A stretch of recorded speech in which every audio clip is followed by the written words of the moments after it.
আসবো। এত দেরি কেন বাবা? কোথায় ছিলে? ম্যাম আপনি জানেন না, জাস্ট রাস্তায় কি জ্যাম বাপ রে। আমি একটা পিঁপড়েকে লক্ষ্য করছিলাম জানেন, সে পিঁপড়েটা একবার এদিক একবার এদিক একবার এদিক একবার ওদিক, যেতে আর পারে না ম্যাম। কি জ্যাম।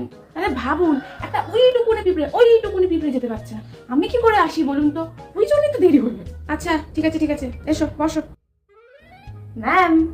হ্যাঁ বলে ফেলো, আজকে কে জ্যামে আটকে পড়েছিল? না ম্যাম, জানেন না আজকে কি হয়েছে।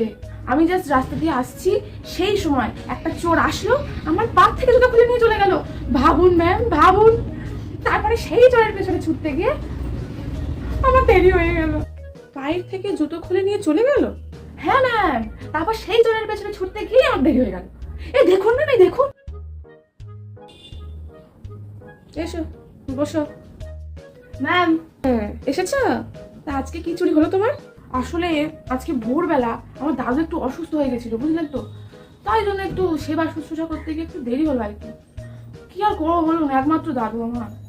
ও আচ্ছা, তারপরে অসুস্থ থেকে হঠাৎ করে সুস্থ হয়ে বুঝি ভোরবেলায় উনি হাঁটতে গিয়েছিলেন?